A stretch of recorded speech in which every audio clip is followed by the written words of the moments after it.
الحمد لله نحمده ونستعينه ونستغفره ونؤمن به ونتوكل عليه ونعوذ بالله من شرور أنفسنا ومن سيئات أعمالنا من يهده الله فلا مضل له ومن يضلله فلا هادي له وأشهد أن لا إله إلا الله وحده لا شريك له وأشهد أن سيدنا ومولانا محمدًا عبده ورسوله صلى الله تعالى على خير خلقه سيدنا ومولانا محمد وعلى آله وأصحابه أجمعين. اللهم صل على سيدنا ومولانا محمد وعلى آل سيدنا ومولانا محمد وبارك وسلم صلاة وسلاما كثيرا كثيرا. مولاي صل وسلم دائما أبدا على حبيبك من زانت به العصر. أما بعد فأعوذ بالله من الشيطان الرجيم. بسم الله الرحمن الرحيم. يا أيها الذين آمنوا اتقوا الله وقولوا قولا سديدا يصلح لكم أعمالكم ويغفر لكم ذنوبكم ومن يطع الله ورسوله فقد فاز فوزا عظيما. وقال النبي صلى الله عليه وسلم أملك عليك لسانك. صدق الله العظيم وصدق رسوله النبي الكريم. بزرگان محترم اور برادران عزیز، اس آیت مبارکہ میں اللہ تبارک و تعالی نے ایمان والوں کو مخاطب کر کے ان کو تقوی کا حکم دیا ہے. عام طور پہ قرآن پاک میں جہاں تقوی کا حکم ہوتا ہے وہاں ساتھ تقوی حاصل کرنے کا کوئی طریقہ بھی بتا دیا جاتا ہے. اس کو بند کر وہاں ساتھ تقوی حاصل کرنے کا طریقہ بھی بتا دیا جاتا ہے. ایسی بات بتا دی جاتی ہے کہ جس پہ عمل کریں تو انسان کی زندگی میں تقوی آ جائے. یہاں پر بھی حق تعالی شانہ نے تقوی کا حکم دیا ہے تو تقوی حاصل کرنے کا ایک ذریعہ بھی بیان فرمایا کہ اس پہ اگر عمل کیا جائے تو انسان کی زندگی میں تقوی آ جائے.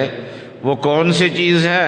فرمایا کہ وَقُولُوا قَوْلًا سَدِيدًا، کہ زبان سے درست بات نکالو، زبان سے غلط بات نہیں نکالنی چاہیے اور صحیح بات زبان سے نکالنی چاہیے. جب زبان کو ہم صحیح بات نکالنے کا پابند بنا لیں گے اور اس زبان سے گناہ والی بات، نامناسب بات، جھوٹ والی بات، ٹیڑھی میڑھی بات، جب غیبت والی بات، چغلی والی بات، جب ان باتوں سے اپنی زبان کو بچا لیں گے تو زندگی کے اندر انسان کے تقوی آ جائے گا. یہاں زبان کی حفاظت کے اللہ تبارک و تعالی نے 3 فائدے بیان فرمائے. اس آیت سے 3 فائدے معلوم ہو رہے ہیں. نمبر 1، کہ انسان کی زندگی میں تقویٰ آ جاتا ہے، اور دوسری بات یہ ہے کہ انسان کے اعمال کی اصلاح ہو جاتی ہے۔ اعمال انسان کے درست ہوتے ہیں، زبان کے درست ہونے سے انسان کے اعمال درست ہوتے ہیں۔ اعمال کا تعلق انسان کے اعضاء کے ساتھ ہے، اور تقوی کا اصل تعلق انسان کے دل سے ہے۔ حضرت صلی اللہ علیہ وسلم نے ایک موقع پہ تقوی کا تعارف کراتے ہوئے ارشاد فرمایا، الا ان التقوی ہا ہنا واشار الی قلبی، کہ رسول اللہ صلی اللہ علیہ وسلم نے اپنے قلب مبارک کی طرف، اطہر کی طرف اشارہ کر کے فرمایا کہ تقوی یہاں پر ہوتا ہے، اور اس کے اثرات جو انسان کے اندر آتے ہیں وہ انسان کے اعمال پہ آتے ہیں، انسان کے کردار پہ آتے ہیں، انسان کی جو ہے وہ تعلق مع اللہ پہ اس کے اثرات آتے ہیں۔ تو تقوی کا تعلق اصل میں باطن سے ہے، اس کے آثار ظاہر میں آتے ہیں پھر اوپر ابھر کے۔ تو جیسے درخت ہوتا ہے کہ اس کی اصل جو ہے وہ جڑیں ہیں، وہ جڑیں زمین کے اندر ہوتی ہیں، وہ نظر نہیں آتی، لیکن اوپر جو بہار لگتی ہے وہ ان جڑوں کا ہی اثر ہوتا ہے۔ اگر کوئی آدمی درخت کو نہ کاٹے اور نیچے سے جڑیں کاٹ دے یا تیزاب وغیرہ ڈال کے ان کو جڑا دے، جڑوں کو، یا کسی طریقے سے ان کا خاتمہ کر دے، تو اوپر کا درخت خود بخود خشک ہو جاتا ہے۔ تو ایک تو معلوم یہ ہوا کہ زبان کی اصلاح کرنے سے انسان کے اندر تقوی آتا ہے، خوف خدا پیدا ہوتا ہے، اور تقوی کا تعلق دل سے ہے، اور زبان جو ہے یہ دل کی ترجمان ہے۔ زبان کا اور دل کا بہت زیادہ تعلق ہوتا ہے آپس میں، ان کا آپس میں جوڑ بہت زیادہ ہے۔ اللہ تبارک و تعالی نے انسان کے دل کے اندر نور رکھا ہوتا ہے، ایمان کا نور، اللہ کی محبت کا نور، اللہ کے ذکر کا نور، اور عبادات کا نور، قرآن پاک کی تلاوت کا نور۔ یہ ان چیزوں سے دل کے اندر انوار پیدا ہوتے ہیں، اور جب انسان بات کرتا ہے اور بولتا ہے تو جیسے باقی کاموں میں جسم کی انرجی استعمال ہوتی ہے، ایسے ہی زبان بھی وہ اس انرجی کو استعمال کرتی ہے، اور اس کے ساتھ ساتھ دل کا نور بھی استعمال ہوتا ہے۔ یہی بات ہے کہ عام آدمی دین کی باتیں کرے، قیمتی باتیں کرے، سامعین پہ اس کا زیادہ اثر نہیں ہوتا، اور کوئی اللہ کا ذکر کرنے والا، اللہ والا، جس کے زندگی کے اور دن رات کے زیادہ لمحات اللہ کی یاد کے اندر گزرتے ہوں، وہ اگر کوئی دین کی کوئی بات کرتا ہے، وہ دنیا کی بات بھی کر دے نا، تو اس کی دنیا کی بات کے اندر بھی ایک نور ہوتا ہے، اور سامعین کے قلب پہ اس کا ایک اثر ہوتا ہے، اور اچھا اثر مرتب ہوتا ہے۔ تو جب انسان بولتا ہے تو ساتھ ساتھ دل کی جو بیٹری ہے، نور کی بیٹری، وہ بھی ساتھ ساتھ استعمال ہوتی ہے، اور زیادہ بولنے سے وہ بیٹری ڈاؤن ہوتی ہے اور اس کی چارجنگ میں کمی آ جاتی ہے۔ تو ایک فائدہ یہ ہے کہ تقویٰ ہوگا، حاصل ہوگا، اور دوسرا فائدہ یہ بیان فرمایا کہ اعمال کی اصلاح ہو جائے گی، اور تیسرا فائدہ یہ فرمایا کہ وَيَغْفِرْ لَكُمْ ذُنُوبَكُمْ، کہ اللہ تبارک و تعالیٰ تمہارے گناہوں کو معاف فرما دیں گے۔ يُصْلِحْ لَكُمْ أَعْمَالَكُمْ وَيَغْفِرْ لَكُمْ ذُنُوبَكُمْ، یہ دو وعدے ہیں، تو دونوں میں مضارع کا صیغہ استعمال ہوا ہے، جو حال کے لیے بھی ہوتا ہے اور مستقبل کے لیے بھی ہوتا ہے۔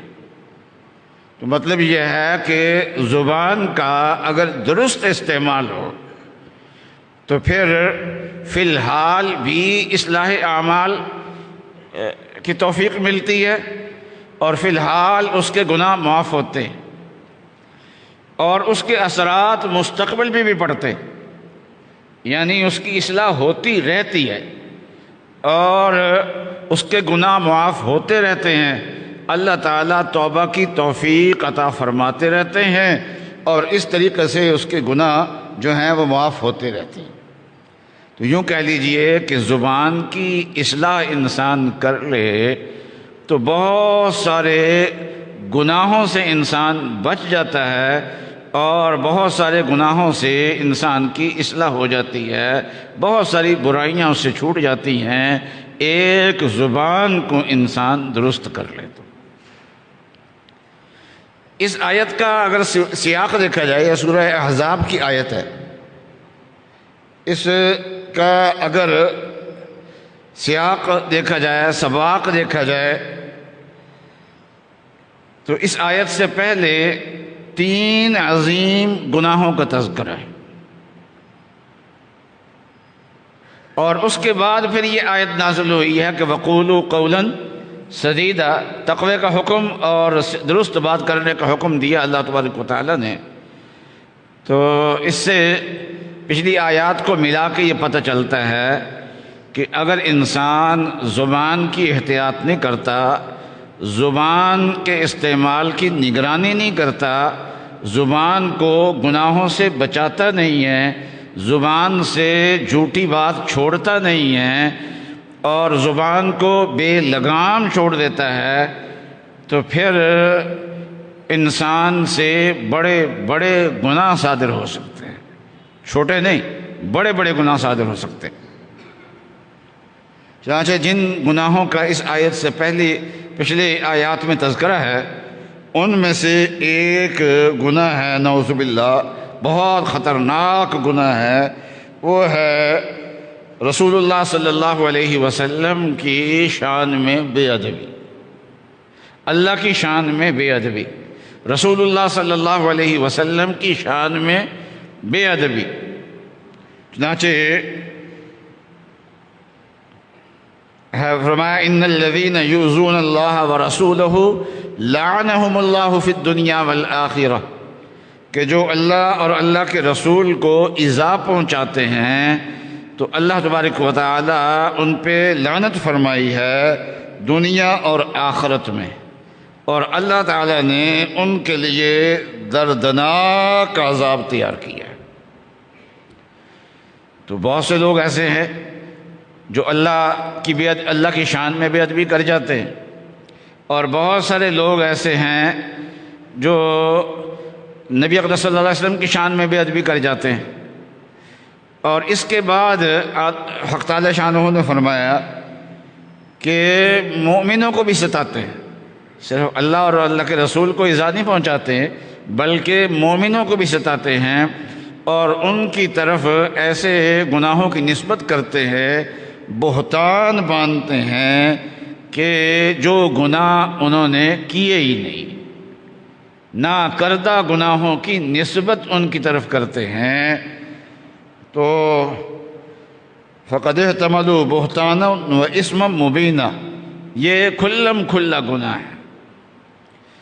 تو یہ اللہ اور اللہ کے رسول کی بے ادبی، یہ بے باکی ہے، اور اس بے باکی کی طرف کون انسان جاتا ہے؟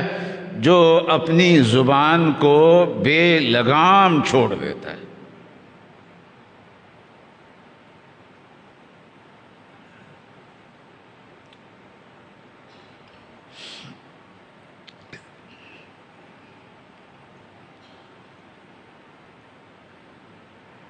ہمارے پاکستان میں یوٹیوب پہ بہت سارے لوگ ہیں۔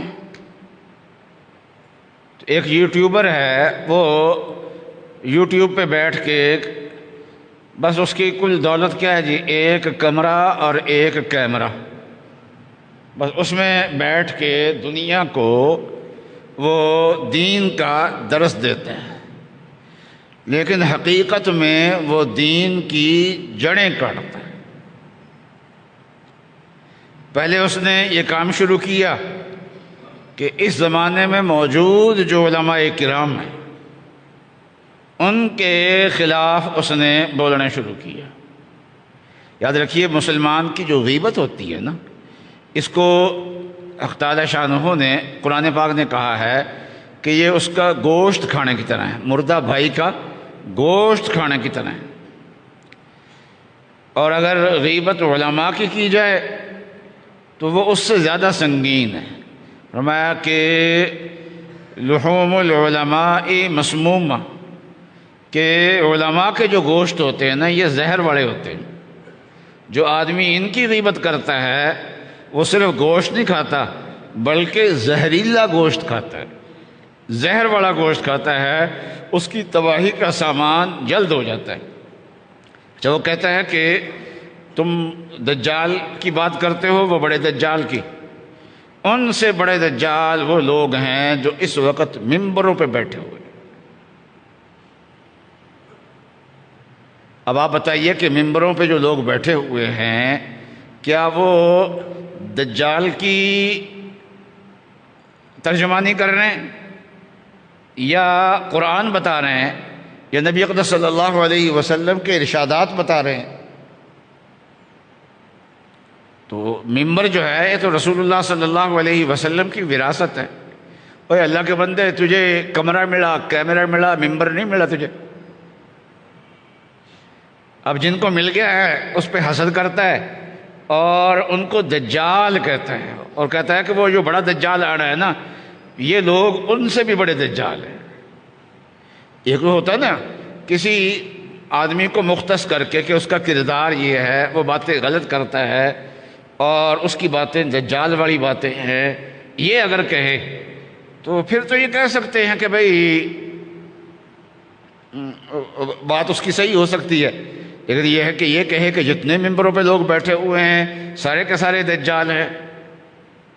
پھر آج ہم پاکستان میں 25 کروڑ کے قریب آبادی ہے اور زیادہ مسلم آبادی ہے، غیر مسلم آبادی تو ہے ہی تھوڑی سی، یہ سارے کے سارے کلمہ پڑھ رہے ہیں آج، اور اس سے زیادہ مسلم آبادی جو ہے وہ انڈیا کے اندر ہے، وہ بھی آج کلمہ پڑھ رہے ہیں،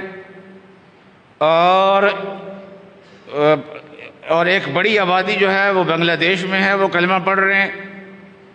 تو یہ آج جو مسلمان کلمہ پڑھ رہے ہیں یہ کن کی برکت سے پڑھ رہے ہیں؟ یہ ان بزرگوں کی برکت سے پڑھ رہے ہیں جو بزرگ یہاں پر آئے، اور جس وقت وہ آئے اس وقت یہاں پر شرک تھا، توحید نہیں تھی، اور جوگی تھے، رسالت پہ ایمان نہیں تھا، آخرت کا اعتقاد نہیں تھا۔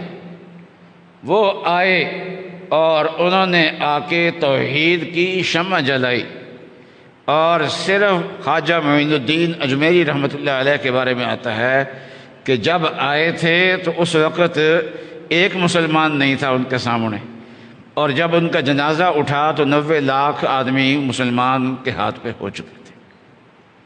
پھر خواجہ بختیار کاکی رحمۃ اللہ علیہ، ان سے اللہ تبارک و تعالیٰ نے اور کام لیا، اور یہ ایمان کی روشنی اور پھیلی۔ پھر خواجہ فرید الدین گنج شکر رحمۃ اللہ علیہ تشریف لائے، اور ان کے خلیفہ تھے خواجہ بختیار کاکی کے، ان سے ایمان کی روشنی اور پھیلی۔ پھر حضرت خواجہ فرید الدین گنج شکر رحمۃ اللہ علیہ کے 2 بھانجے تھے، ایک خواجہ نظام الدین اولیاء اور ایک علی احمد صابر، یہ دونوں حضرت کے خلیفہ ہیں، اور اپنے اپنے مقام پہ جا کے انہوں نے کام کیا اور دین پھیلایا۔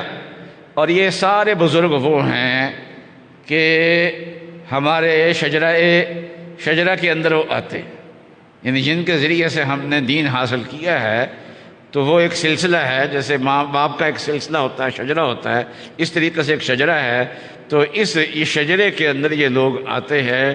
آج میں ممبر پہ بیٹھا ہوا ہوں، یہ ان بزرگوں کی برکت ہے۔ آپ باتیں سن رہے ہیں، یہ ان بزرگوں کی برکت ہے۔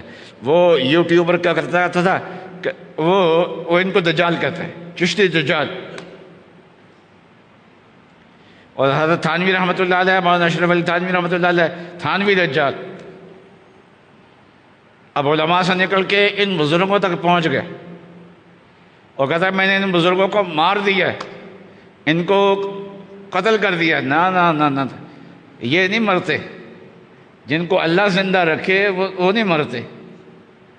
تو وہ ایک انگریز تھا نا، اس نے ہندوستان کا دورہ کیا اور اس نے تبلیغ اسلام کے موضوع پہ کتاب لکھی۔ اس نے کہا کہ میں نے ہندوستان میں ایک عجیب ماجرا دیکھا کہ ایک آدمی صدیوں سے، کئی سو سال سے منو مٹی کے نیچے لیٹا ہوا ہے اور آج بھی کروڑوں مسلمانوں کے دل پہ حکومت کر رہا ہے۔ وہ خواجہ معین الدین اجمیری رحمۃ اللہ علیہ کی طرف اشارہ تھا کہ آج بھی وہ مزار کے اندر لیٹے ہوئے، لیکن آج بھی اللہ تبارک و تعالیٰ نے ان کو مرکزی حیثیت عطا فرمائی ہے۔ تو ان کو دجال کرنا شروع کیا، پھر آگے بڑھ کے اس نے صحابہ اکرام کو برا بھلا کرنا شروع کر دیا۔ اب یہ اس کی زبان کھل گئی، بے لگام ہو گیا، کوئی حیا نہیں۔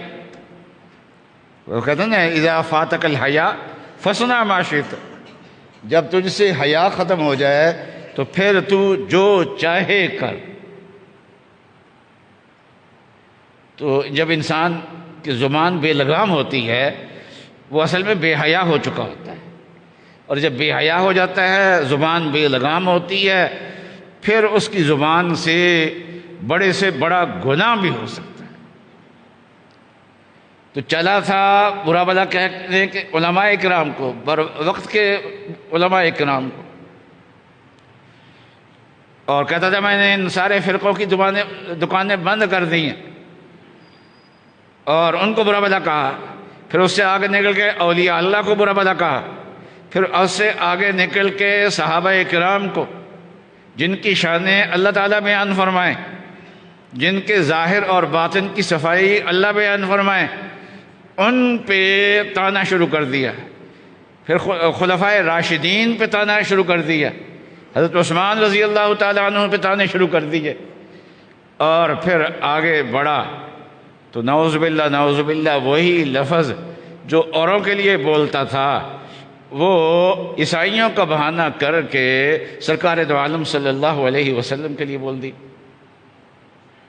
وہ کہتے میں نے تو بات نقل کی ہے۔ اگر تو کہتا کہ بعض عیسائی ایسا کہتے ہیں تو ہم اس کو شبہ کا فائدہ دے سکتے، ممکن ہے کوئی کتاب اس نے عیسائیوں کی پڑھی ہو، اس میں یہ لفظ لکھا ہو اس لیے کہہ دیا ہو، لیکن کہتا ہے کہ 2 ارب عیسائی یہ کہتے ہیں۔ 2 ارب عیسائی تو یہ بات نہیں کہتے، تو کہتے میں نے نقل کی ہے۔ وہ نقل وہاں ہوتی ہے جہاں پہلے اصل موجود ہو،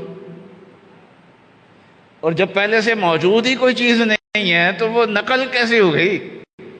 یہ دوسروں کا نام لے رہا ہے، بات اپنی کہہ رہا ہے۔ اور پھر یہ ہوتا ہے کہ کبھی زبان پھسل جاتی ہے انسان کی، تو کوئی کلمہ غیر اختیاری طور پہ نکل جاتا ہے، لیکن متوجہ کرنے سے انسان توبہ کر لیتا ہے اور اپنی بات سے رجوع کر لیتا ہے، لیکن وہ اپنی اس بات پہ ڈٹ گیا اور اب تک ڈٹا ہوا ہے۔ جیل میں جا کے بھی توبہ کا ابھی کوئی اعلان نہیں آیا اس کا کہ میں نے اس کام سے توبہ کر لی ہے، ایسا نہیں ہے، وہ اپنی بات پہ اب بھی ڈٹا ہوا ہے۔ تو جب انسان کی زبان بے لگام ہوتی ہے تو پھر انسان اس طریقے سے بے ادب ہو جاتا ہے۔ اور یہ تو میں نے ایک مثال دی ہے، ورنہ اس وقت منکرین خدا اور دہریت مسلمانوں کے اندر آ گئی ہے۔ لوگ کہتے ہیں جی توہین رسالت کے کیس پاکستان میں زیادہ کیوں بڑھ رہے ہیں؟ تو 2 وجہ سے زیادہ بڑھ رہے ہیں۔ ایک تو یہ ہے کہ ہمارے نوجوانوں میں ایک بڑی تعداد جو ہے وہ بے باک ہو چکی ہے، کسی کا ادب نہیں ہے اور لا دین ہو چکے اور منکر خدا تک ہو چکے، اور اللہ کے رسول کے بارے میں بات کرنا اور ان کے خلاف بات کرنا ان کے نزدیک کوئی معیوب نہیں ہے۔ اور دوسرا پھر سوشل میڈیا آ گیا ہے، سوشل میڈیا پہ یہ ان کو اپنی بات چلانے کا موقع مل جاتا ہے، تو یہ انکار خدا اور لادینیت اور بے ادبیاں یہ جو ہیں یہ یہاں تک پہنچا رہی ہیں، یہاں پر لے کے آ رہی ہیں، تو حق تعالی شانہ نے اس سے منع فرمایا۔ اور تو زبان کی احتیاط نہ کی جائے تو انسان جو ہے وہ بہت بے ادب بن جاتا ہے۔ اس طریقے سے قرآن پاک نے آگے کہا ہے کہ بعض لوگ پروپیگنڈے زیادہ کرتے ہیں مدینے کے اندر، تو بے لگام زبان جو ہوتی ہے نا وہ پروپیگنڈے کے اندر بھی چلتی ہے، جھوٹے پروپیگنڈے اور مسلمانوں کے خلاف باتیں کرنا۔ اور تیسرا فرمایا کہ تو اے مسلمانوں تم ان لوگوں کی طرح نہ ہو جانا جو موسیٰ علیہ السلام کو ایذائیں پہنچاتے تھے۔ جب انسان بے لگام ہو جاتا ہے تو اپنے وقت کے اولیاء اللہ کو بھی ان کے خلاف باتیں کر کے ایذائیں پہنچاتا ہے ان کو، تو تم ان کی طرح نہ ہو جانا۔ تو یہ تین باتوں سے قرآن نے منع فرمایا ہے، اور پھر زبان کی احتیاط کا حکم دیا ہے، تو ہمیں بھی اپنی زبان کو کنٹرول کرنا چاہیے۔ وآخر دعوانا ان الحمد للہ رب العالمین۔